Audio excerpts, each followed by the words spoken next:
Sahabat hikmah di balik kisah. Kisah inspiratif pemuda yang awalnya sekolah sambil berjualan, hingga akhirnya jadi orang sukses. Dalam video yang diunggah oleh akun TikTok @manusia.ratarata, menceritakan seorang pemuda yang harus bangun petang membuat dagangannya untuk dijajakan siang harinya. Karena desakan ekonomi, rela membantu keluarga dengan berjualan di sekolah. Pernah ada kejadian di mana motor dan gerobaknya mengepulkan asap karena ulah salah seorang temannya. Membagi waktu untuk berjualan dan belajar sampai terlalu lelah karena kurang istirahat tetap dijalaninya. Hingga pada akhirnya, usaha dan doa dari orang tua yang merubah nasibnya. Pemuda ini bisa melanjutkan kuliahnya melalui jalur beasiswa dan punya outlet yang terus berkembang.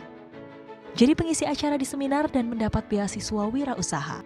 Bisa mewujudkan mimpinya melalui kerja keras yang ditekuninya. Nah, itu dia buah manis dari bekerja keras tuh, Ustaz. Nah, kalau dalam Al-Quran sendiri, Ustaz, bagaimana bekerja keras itu menjadi sifat yang kemudian dianjurkan kepada umat muslim?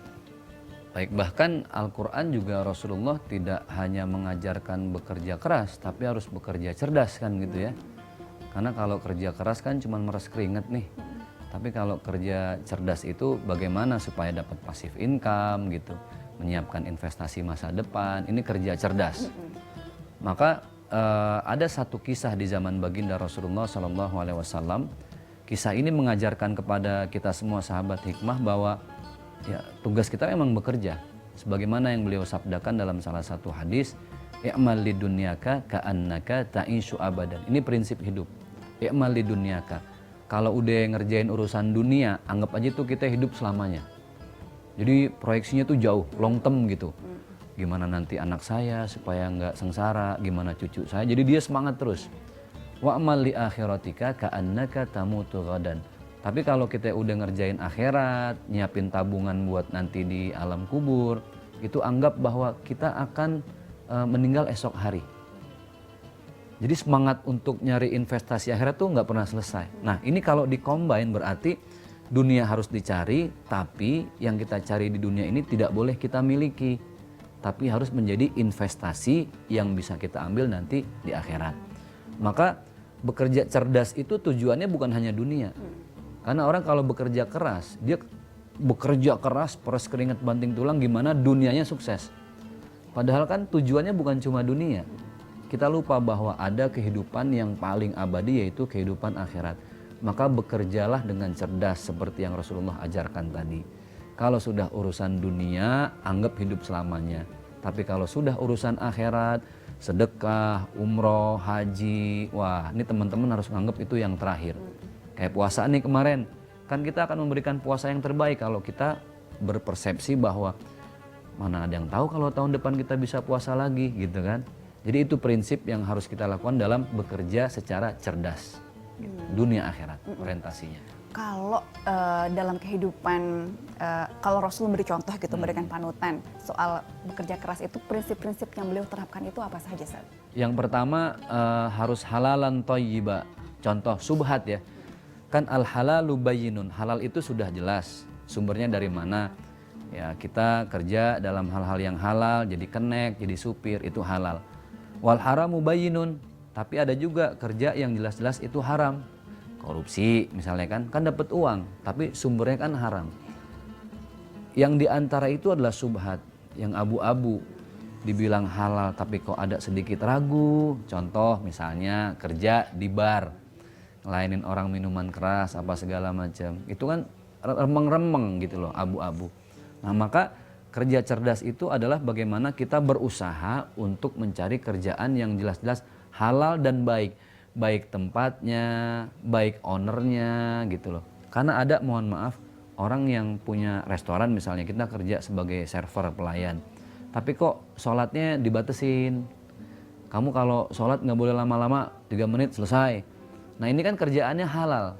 Tapi bisa jadi karena kebijakannya nggak baik, itu yang halalan tapi belum thayyibah. Nah, jadi sebaik-baiknya kalau kita nyari kerjaan tadi prinsipnya halalan thayyibah, itu satu. Yang kedua, kenapa kita harus bekerja keras supaya kita tidak membebani orang lain. Kan sebaik-baiknya hidup yang bermanfaat, jangan jadi beban. Sekarang kita beli uang kan semua pakai duit, ya kan? Segala sesuatu duit bukan segalanya, tapi segalanya harus dibeli pakai duit. Ada fulus, mulus, nggak ada fulus, mampus kan? Nah, makanya kita harus cari uang, kasbul aisy dalam bahasa Arab itu supaya kita nggak jadi beban buat orang lain. Itu untuk diri sendiri. Yang kedua, kenapa kita harus kerja keras? Supaya bermanfaat buat istri dan anak-anak. Apalagi laki-laki. Laki-laki itu punya kewajiban mencari nafkah. Yang keempat ini, kenapa kita harus bekerja keras? Supaya bisa banyak sedekah.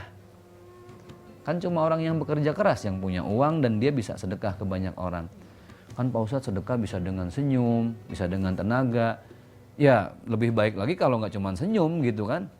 Makanya kenapa kita ini disuruh bekerja keras dengan orientasi yang bukan hanya dunia, tapi supaya orientasinya juga ukhrawi, supaya apa yang kita upayakan selama di dunia itu menjadi tabungan sampai di akhirat nanti. Nah, bekerja kerasnya saja sudah dicintai oleh Allah, apalagi kalau kita bekerja cerdas. Bukan hanya cari uang, tapi bagaimana uang itu membuat berkah dengan sedekah. Gitu. Karena ujungnya yaitu kita hidup di dunia ini untuk mencari berkah. Itu dia. Untuk jadi bekal di akhirat nanti, biar sejahtera nggak cuma di dunia aja, tapi di akhirat gitu ya Ustaz ya. Iya. Masya Allah. Baik, Sahabat Hikmah, banyak sekali kisah yang kita bahas hari ini. Ada yang membuat kita terharu, sedih juga ada, dan juga membuat kita senang. Tapi sebaik-baiknya kita mengambil kisah itu adalah kemudian bisa membuat kita menjadi lebih bijak dan lebih baik. Karena percayalah Sahabat Hikmah, selalu ada hikmah di balik kisah. Saya Rahma dan Ustaz Zakir pamit. Assalamualaikum warahmatullahi wabarakatuh. Waalaikumsalam.